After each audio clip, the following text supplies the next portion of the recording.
ассалому алайкум бинандаҳои азизу гиромӣ, ин барномаи иттилоотии ахбор аст ки мустақиман аз телевизиони Тоҷикистон манзури шумо менамоем. бо мақсади тарғибу ташвиқи имкониятҳои сайёҳии мамлакат аз ҷониби Кумитаи рушди сайёҳӣ назди ҳукумати ҷумҳурии Тоҷикистон дар якҷоягӣ бо мақомоти иҷроияи ҳокимияти давлатии шаҳри Душанбе хатсайри сайёҳии моҳигирӣ ташкил карда шуд. хатсайр дар ду самт дараи Ромид ва дараи Қаратоғро дар бар гирифта дар он асосан сайёҳони хориҷӣ ширкат меварзанд. гузориши хабарнигорони мо. ҷиҳати тарғибу ташвиқи имкониятҳои сайёҳии кишвар аз ҷониби Кумитаи рушди сайёҳӣ назди ҳукумати ҷумҳурии Тоҷикистон дар ҳамкорӣ бо мақомоти иҷроияи ҳокимияти давлатии шаҳри Душанбе, шаҳри Ваҳдат, шаҳри Турсунзода ва ширкати сайёҳии Амиртур хатсайри махсуси сайёҳии моҳигирӣ роҳандозӣ гардид. ин иқдоми навбатӣ ду самти ҷолиби сайёҳии мамлакат, дараи зебоманзараи Ромид ва дараи хушобу ҳавои Қаратоғро дар бар гирифта асосан бо иштироки сайёҳони хориҷӣ сурат гирифт. ман то ҳол таҷрибаи моҳигириро надоштам, вале гумон мекунам ки хеле ҷолиб аст. аз ҳамин сабаб ман Ромидро интихоб кардам. шунидам ки Ромид макони хеле зебост ва дар наздикии дарё ҷойгир аст. ҳамчунин шунидам ки мо дар ин ҷо метавонем гулмоҳӣ дорем. корвони сайёҳон тавассути хиёбонҳои зебои шаҳри Душанбе ва самтҳои дараи Ромити шаҳри Ваҳдат ва дараи Қаратоғи шаҳри Турсунзода ҳаракат кард. манзараҳои дилфиреби пойтахт ва тозагии муҳити шаҳр таассуроти аввалини некро дар қалби меҳмонон ҷой намуд.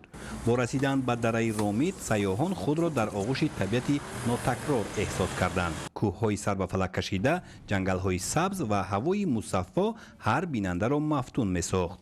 дар яке аз хоҷагиҳои моҳипарварии минтақа ки ба қабули сайёҳон мутобиқ гардонида шудааст, меҳмонон бевосита ба моҳигирӣ ҷалб шуданд. ҳар як сайёҳ бо чангак моҳидорӣ карда дар муддати кӯтоҳ моҳии дилхоҳашро ба даст овард. сипас сафар дар соҳили дарёи пуртуғёни Ромид идома ёфт. обҳои софу сард ки аз доманаи кӯҳҳо ҷорӣ мешуданд муҳити мусоид барои парвариш ва афзоиши гулмоҳӣ фароҳам овардаанд. ман табиати инҷоро хеле дӯст доштам. имрӯз низ рӯзи хуб ва офтобӣ аст. мо хеле хурсандем ки ба ин сайёҳат омадем. ҳозир мо нақша дорем ки боз каме ба моҳидорӣ машғул шавем. тоҷикистон кишварест хеле зебо ва ором. имрӯз мо ба сайёҳат баромадем ва бо манзараҳои ҳайратангези тоҷикистон шинос шудем. мо сайёҳатҳои бехатар ва ҷолиб анҷом додем. мехоҳам ба манзараҳои зебо ва табиати нотакрори тоҷикистон бо чашмони худ баҳои баланд бидиҳам ва сипоси худро баён кунам. махсусан моҳигирӣ бароям ҷолиб омад. бо мақсади рушди соҳаи сайёҳӣ, махсусан сайёҳии моҳидорӣ, навъи моҳии гулмоҳӣ, ҳамин хатсайрро ташкил кардем. баъди ин машғулияти пурҳаяҷон меҳмонон дар яке аз тарабхонаҳои барҳавои минтақа хӯроки нисфирӯзӣ тановул намуданд. моҳиҳои қапидаи худи сайёҳон бо маҳорати баланд пухта шуда бо маззаи хос пешкаш гардиданд ки эҳсоси ифтихор ва қаноатмандиро дар дили онҳо дучанд намуд. имрӯз мо як шакли нави сайёҳиро таҷриба кардем. мо сайёҳатро дар шакли моҳидорӣ ташкил кардем ва дар гурӯҳи мо аксарият иштирокчиён хориҷиён ҳастанд. ин самт хеле умедбахш аст, зеро дар кишвари мо дарёҳо хеле зиёданд ва дар онҳо моҳии зиёд низ ҳаст. ҳамзамон хатсайри дуюм ба дараи Қаратоғи шаҳри Турсунзода дар мавзеи хушобу ҳавои Лабиҷай идома ёфт.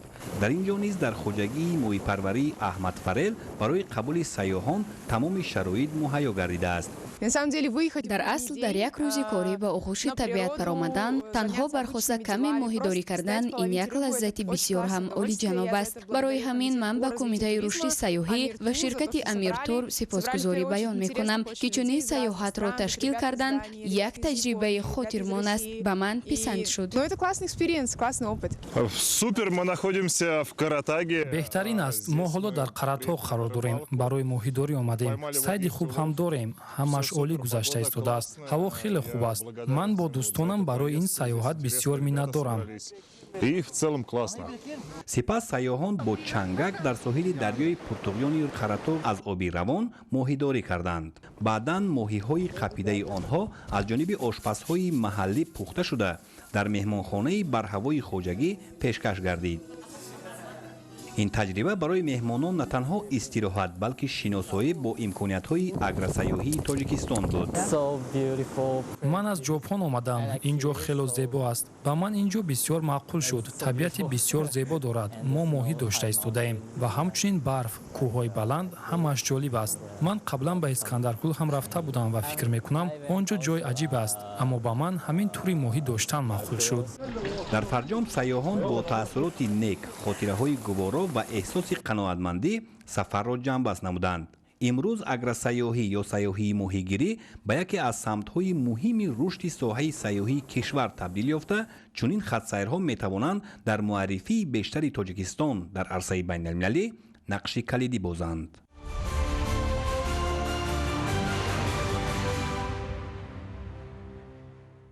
در ناحیه خراسان با بنیاد راه و پل و دیگر انشاءات اهمیت اجتماعی اقتصادی داشته، صفت خدمترسانی به اهالی بهتر و خوبتر گردانیده می شود.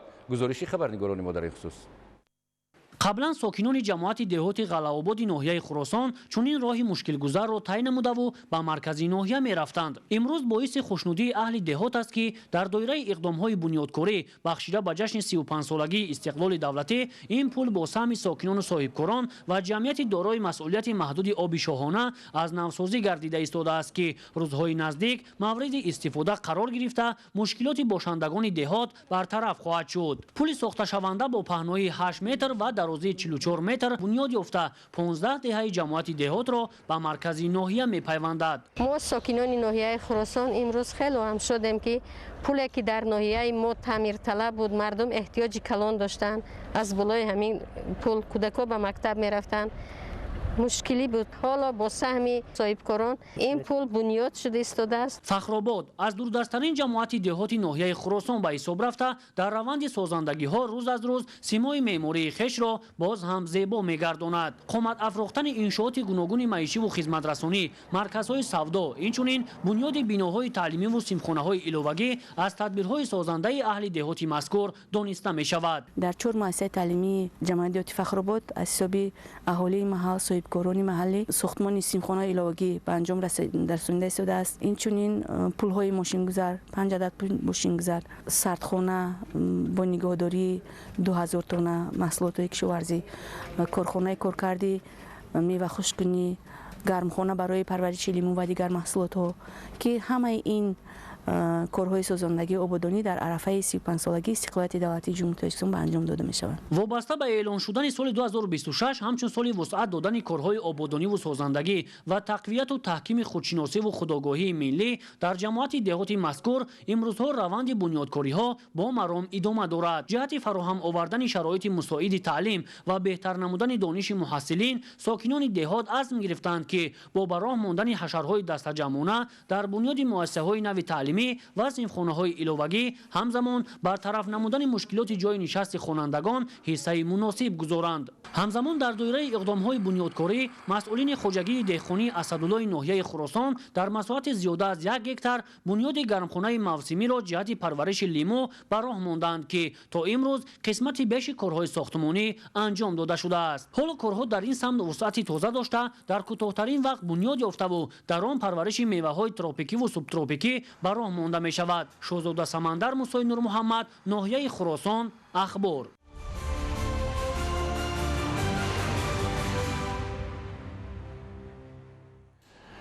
سازندگی آبادانی خاصه بنیاد و به استفاده دادن انشاءات گوناگون مهمترین عمل‌هایی است که در دوام 4 سال اخیر با مقصد سزاوار جشن گرفتن 35 سالگی استقلال دولتی در شهر و ناحیه‌های ولایت سوخت وسعت یافت و نقشه پیش‌بینی شده پورا اجرا گردید. در سال 2026 چنین تدبیرهای نیک و شایسته با سهم مقامات دولتی، صاحبکاران و اهالی باز هم گسترش یافته، علاوه بنیادی بیشتر از 3000 انشاءات به نقشه گرفته شده است. از روند سازندگی ها عبدالوهاب عبدالستار گزارش می‌دهد.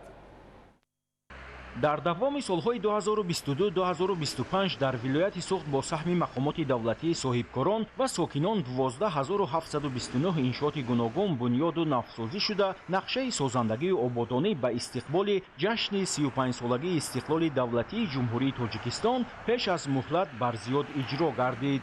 با اعلان شدن سال 2026 سال وسعت دادن کارهای آبادانی و سازندگی و تقویت و تحکیم خودشناسی و خودآگاهی ملی در ولایت باز بیشتر از 3000 انشاءات دیگر ساخته به استفاده داده می شود. هدف معین و جهت عملی نمودن اقدام پیش گرفته شده مقامات محل در همدستی با صاحبکاران و اهالی سازنده ولایت نقشه‌های نو را طرحریزی کرده است. انشاءاتی که در این دوره ساخته به استفاده شده‌اند همه ساحه‌ها را در بر می‌گیرد. وابسته به این 571 عدد کارخانه و کارگاه‌های نوی صنعتی، 439 عدد انشاءات ساحه تندرستی، 1022 عدد انشاءات ساحه معارف، 357 عدد میدانچه‌های ورزشی، 129 عدد انشاءات‌های فرهنگی، 302 عدد انشاءات‌ها وابسته به ساحه سیاحی و خدمت رسانی، 1767 عدد انشاءات وابسته به ساحه سودا و خوراک عمومی ساخته به استفاده داده شده‌اند. در دوره سال وسعت دادن کارهای آبادانی و سازندگی و تقویت و تحکیم خودشناسی و خودآگاهی ملی و جهت اجرای دستور و سفارش‌های رهبر دولت محترم امامعلی رحمان اوید به فراهم آوردن شرایط سازگار برای سیاحان بنیاد مهمانخانه و مرکزهای معاصر خدمترسانی عملی کرده می‌شوند. اینک در آغاز سال 2026 در موضع اسکندرکولی ناحیه عینی با تشبث صاحبکاران وطندوست ساختمان انشاءات نو و زمانوی آغاز گردید. ضمن معرفی لایحه اطلاع داده شد که مجمع سیاحی در مساحت بیشتر از 1 هکتار بنیاد گردیده از 3 بینای 3 آشیانه خدمترسانی، 5 بینای 1 آشیانه توقفگاه، میدانچه ورزشی، طربخانه و قهوه‌خانه، جایهای سیر و گشت، میدانچه بازی کودکان و دیگر انفراساختور ضروری عبارت میباشد. مورد به تاکید است که امروزها در شهر و ناحیه‌های ولایت سوخت جهت اجرای سریوقتی سفارش‌های حکومت جمهوری تاجیکستان کارهای ساختمان و نوسازی انفراساختور سیاحی با مرام ادامه داشته سطح خدمترسانی به سیاحان داخلی و خارجی سال به سال بهتر می‌گردد. بنیاد مهمانخانه و طربخانه‌های زمانوی در ساحل بحر تاجیک واقع در شهر گلستان هم ادامه دارد. در شهر خوجند باشد نقشه بنیاد مهمانخانه و طربخانه‌ها در ساحل دریای سیر عملی می‌شوند. تامین صلح و ثبات، رشد ساحه‌های خواجگی خلق و بنیاد انشاءات معاصر در حدود ولایت امکان فراهم آورده است تا شماره مهمانان و سیاحان خارجی افزایش یابد که این روند نه تنها به رشد ساحه سیاحی بلکه به تحکیم اقتصاد ملی نیز مساعدت می‌کند. عبدالوهاب عبدالستار، الیاس باباجان، ولایت سوخت، اخبار.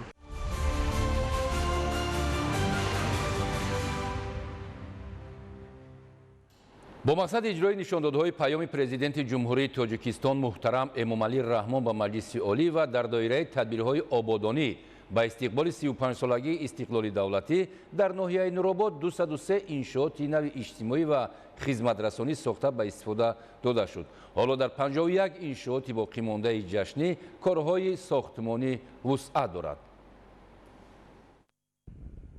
ناحیه نورآباد در پرتو نشاندادهای پیام پرزیدنت جمهوری تاجیکستان پیشوای ملت محترم امامعلی رحمان به مجلس عالی در حال رشد قرار دارد.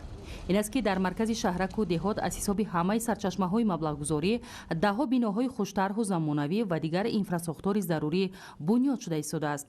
از جمله به استقبال جشن 35 سالگی استقلال دولتی جمهوری ساختمان 257 انشاءات گوناگون خواجگی خلق پیش بینی شده بود که تا همین دوره با انجام کارهای ساختمانی از این شماره 203 انشاءات حیاتاً مهم خواجگی خلق و دیگر انفراساختور ضروری مورد بهره برداری قرار گرفته کارهای ساختمانی باشد در 51 انشاءات باقی مانده از روی نقشه ادامه دارد.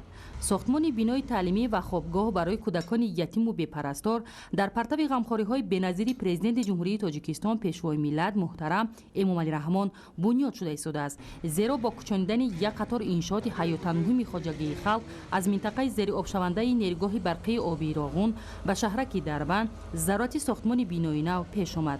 ин аст дар раванди барномаҳои созанда сохтмони бинои таълимии 4 ошёна ва хобгоҳи 3 ошёна идома дошта корҳои сохтмонӣ аз рӯи нақша ҷараён дорад.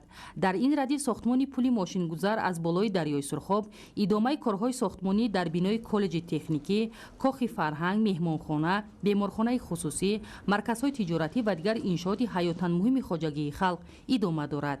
сокинони ватандӯси ноҳияи Нуробод нишондодҳои паёми президенти ҷумҳурии Тоҷикистон пешвои миллат муҳтарам Эмомалӣ Раҳмон ба Маҷлиси олиро сармашқи кори худ қарор дода бо ҳисси баланди ватандӯстӣ дар раванди корҳои созандагӣ ба истиқболи ҷашни 35-солагии истиқлоли давлатии ҷумҳурии Тоҷикистон саҳми арзандаи худро мегузоранд то ҷашни истиқлоли кишвари азизамонро бо дастовезҳои арзанда истиқбол гиранд.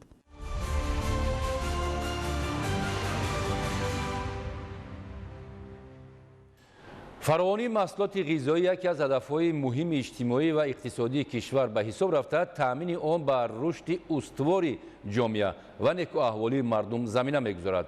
бо ин мақсад дар шаҳри Ҳисор тадбирҳои зарурӣ андешида шуда, масъулин беш аз 5000 тонна маҳсулоти кишоварзиро захира намуданд. гузориш дар ин хусус. яке аз омилҳои асосии фаровонии маҳсулоти ғизоӣ рушди соҳаи кишоварзӣ мебошад. истифодаи технологияҳои муосир, тухмиҳои серҳосил, обёрии самаранок ва дастгирии деҳқонон метавонад ҳаҷми истеҳсолро зиёд намояд. масъулини шаҳри Ҳисор бо мақсади таъмини фаровонии маҳсулоти ғизоӣ аз имконоти мавҷуд буда истифода бурда, захираи маҳсулоти кишоварзиро дар анборҳо ба роҳ монданд. бояд гуфт ки дар шаҳри Ҳисор 79 сардхона мавҷуд аст ки ғунҷоиши умумии сардхонаҳо 13130 тоннаро ташкил медиҳад. ҳозир зиёда аз 5000 тонна маҳсулот дар ҳамин сардхонаҳо мавҷуд мебошад ки ба бозорҳои ҳудуди шаҳри Ҳисор ва ҷумҳуриро таъмин менамояд. барои кам кардани мӯътадил нигоҳ доштани нарху наво дар бозор фаъолият карда истоданд. инчунин дар нақша аст ки шумораи сардхонаҳо дар соли 2026 зиёд мекарданд. соҳибкорон аллакай вазифадор шуданд ва ният доранд ки дар соли оянда шумораи сардхонаҳо зиёд намуда нархи навои маҳсулоти бозорро дар бозорҳои ҷумҳурӣ кам намоянд. бо мақсади баланд бардоштани ҳаҷми истеҳсолот ва бо ин роҳ таъмин намудани фаровонии маҳсулоти кишоварзӣ, имрӯзҳо дар саҳрои хоҷагиҳо шудгори заминҳо идома дорад. дурнамои шудгори замин дар шаҳри Ҳисор зиёда аз 10500 гектарро ташкил медиҳад. аҳли заҳмат имсол дар майдони 4855 гектар кишти ғалладона мегузаронанд. шудгорҳои заминҳои обиро дар шаҳри Ҳисор ба пурра ба анҷом расондагем ва заминҳои лаълмӣ аз сабабе ки захираи намӣ дер шуд, мо ситоди шаҳрӣ ташкил кардагем. шудгорро ба тариқи шабонарӯзӣ заминҳои лаълмӣ дар маъракаи анҷомёбӣ мебошад. фаровонии маҳсулоти ғизоӣ ки бештари он аз истеҳсоли маҳсулоти кишоварзӣ вобаста аст, на танҳо масъалаи иқтисодӣ, балки масъалаи иҷтимоӣ ва стратегӣ мебошад. дар ин замина кишоварзони шаҳри Ҳисор оянда низ тадбирҳои судманд андешида, ҳаҷми истеҳсоли маҳсулоти соҳаро афзун ва захираи онро таъмин менамоянд.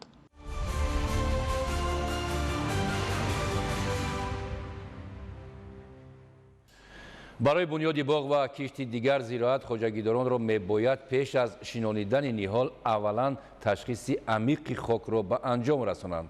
дар акси ҳол аз қитъаи замини интихобшуда хоҷагидорон самараи иқтисодӣ ба даст оварда наметавонанд. шарҳи бештар дар гузориши Гулчеҳраи Саттор.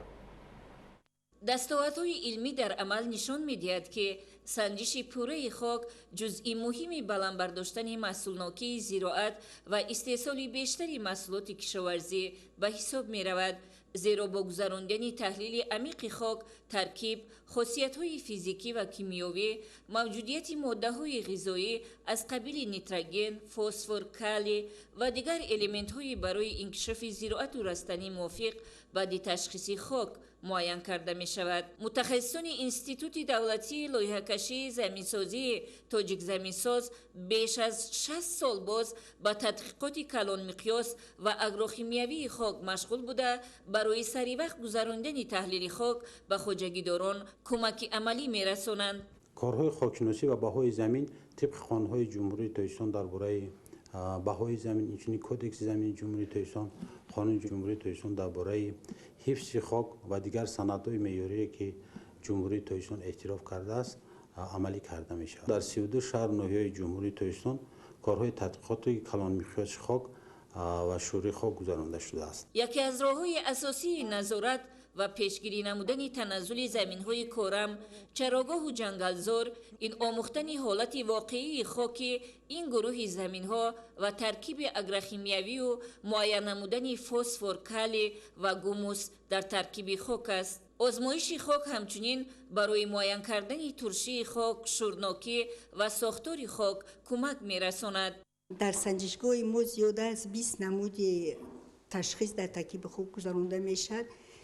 این باشد خبت حاصلخیزی زمین، گوموس، ترکیب کربنات ها، ترکیب مکانیکی خاک، فسفر حرکت کننده، کالی و شونده، بعد گچنوکی.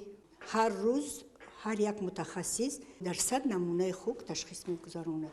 تجربه ها نشان می دهد که به تشخیص کارهای اگروشیمیایی خاک، معیار استفاده بری نوری ها، گذراندن تحقیقات کلان مقیاس خاک و شرایط های اقلیمی، اقتصادی منطقه، آغاز نمودن فعالیت استحصالی برای خواجگیداران منفعت آور بودن نمی تواند. یگانه عامل زیاد کردن استحصال محصولات کشاورزی درست و ثمره بخش استفاده بردن معلوماتی می باشد که در نتیجه سنجش خاک به دست آورده شده است. تحلیل خاک کفالت حاصلناکی بلند و خراجات کمی خواجگیداران است. نتیجه های نهایی به صفت خاک و توصیفات زمین، یعنی بلی زمین و کیفیت تکنولوژی هنگام بهادی اقتصادی زمین‌های کشاورزی استفاده برده می شود.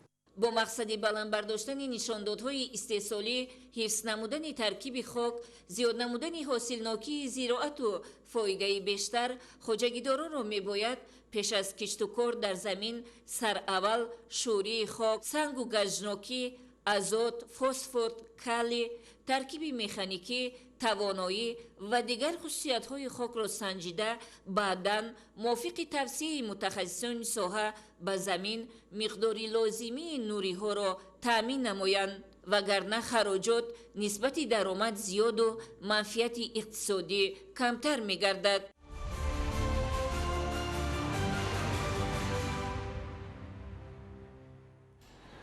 بیننده های عزیز، این بود برنامه اطلاعاتی اخبار. ما شما را در جریان روز با دیگر خبر و گزارش‌ها آشنا می‌سازیم. سلامت باشید.